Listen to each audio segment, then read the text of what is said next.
Mama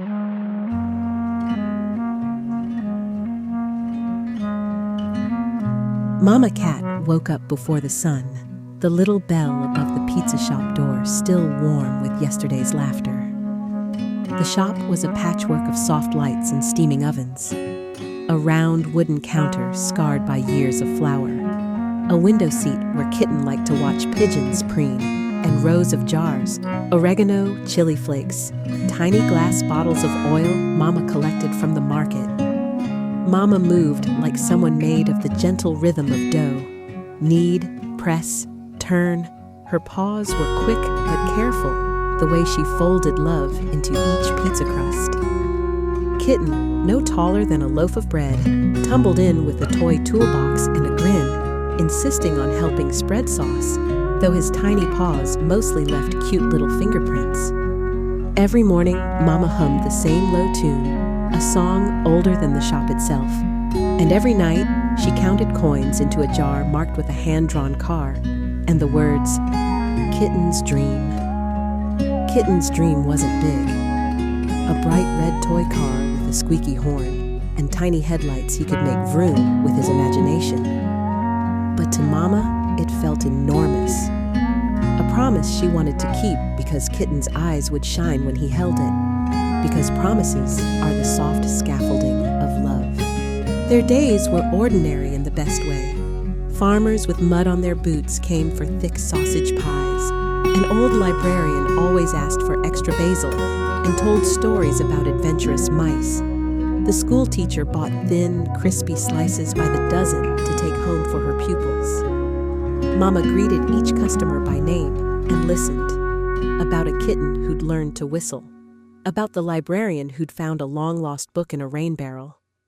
And in return, those customers left with warm pizza and small kindnesses tucked into their pockets. A little extra cheese, a wrapped cookie for the road. Mama's hands kept working, shaping circles of dough and sprinkling salt like tiny stars. And every sale slid one coin closer to the jar with the red car on it. One autumn week, everything changed in tiny, unstoppable ways. Rain came long and thick, washing away the bustle and filling the market with umbrellas and slow faces. The oven, which had been Mama's faithful companion for 10 years, began to cough. First a sputter, then a puff of smoke, then a stubborn heat that refused to stay steady. Mama stood by it with the manual under one paw, the book of repairs no bigger than a postcard, and realized the part that needed replacing would cost as much as half the money in the little jar. She sat on the doorstep that evening with Kitten on her lap, listening to rain stitch the roof, and said nothing about the jar. Instead, she told Kitten a story about a tinker mouse who fixed a broken clock by listening to its heartbeat. Kitten, who had been saving his own tiny allowance in a thimble, looked up and announced, "We'll fix the oven tomorrow, Mama." Mama squeezed him close. She knew repairing the oven was not just about warmth for pies. It was about warmth for the whole block that came by for a slice and a smile. She also knew promises sometimes require choosing which dream must wait. So she made a decision that felt like both coin and courage. The jar would help keep the shop alive. The next morning, she went to the repairman with the coins jingling in her satchel and left with the oven fixed and a lighter jar at home. Kitten watched Mama turn the key in the repaired oven and felt proud of her for doing the right, hard thing. He also felt a tiny dullness in his chest where the red car's picture lived. He tried to be brave. He still helped spread sauce, and he made little paper cars to pretend. But at night, he would press his face to the window and imagine real headlights. The neighborhood noticed.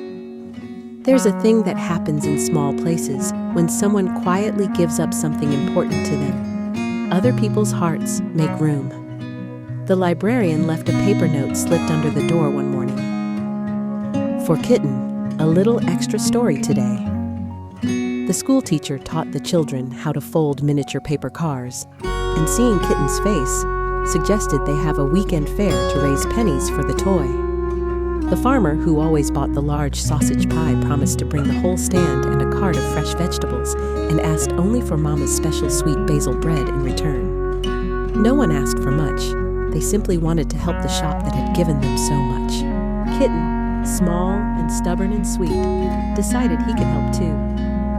He set up a tiny stall by the shop's window and sold his paper cars and little painted stones that he called lucky headlights. Children from the school came with coin stacks and glitter on their shirts. Grown-ups brought extra change in jars. A band of sparrows performed on the telephone line and seemed to sell feathers with cheerful chirps. Or at least that's how Kitten told it. Mama, trying to be as normal as possible, pretended she didn't know about the plans, but found, each morning, an extra tray of pastries waiting on the counter, or the smell of roasted chestnuts outside. She watched Kitten from behind the oven door and felt something like the first unfurling of a dawn inside her chest. Possibility. On the day of the fair, the square outside the pizza shop hummed. There were paper lanterns swaying, a patchwork of blankets with home-baked goods, and a small stage where the school children recited poems about kindness. Kitten sat on a crate, tallying sales with a pencil almost as big as his paw. Mama served pizzas, her hands steady with pride, and sometimes paused to press a warm cheek to Kitten's head when customers bought 2 slices and left the change in a communal jar. At the end of the day, when the lanterns cast long, gentle shadows and the coins clinked like tiny applause, the jar with the red car picture was fuller than Mama expected. More than coins, there were folded notes. For Kitten's smile. From the librarian. Thank you for the basil. Someone had even attached a tiny red ribbon. But there was one more surprise. The baker from the corner, an old badger with flour always dusting his whiskers, came forward, tapped his cane, and said, "We all saved a little, and we'd like Mama Cat to know. Your work has given us more than bread. It's given us Sunday mornings and second chances. We want Kitten to have his car." The crowd hummed agreement. Mama looked at Kitten, and Kitten looked at Mama. And in that instant, Mama saw every late night and every folded bill as threads in the same warm quilt they'd made for the neighborhood. She felt both astonished and humbled. "No," she started, then laughed softly, because she understood that sometimes love returns in ways you can't calculate. You only feel it, heavy and kind and right. They walked home under the ribboned lanterns, the little red car tucked under the badger's arm like a treasure.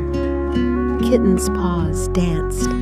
His tail was a question mark of joy. At home, he unwrapped the car slowly, reverent as if opening a letter from the sky.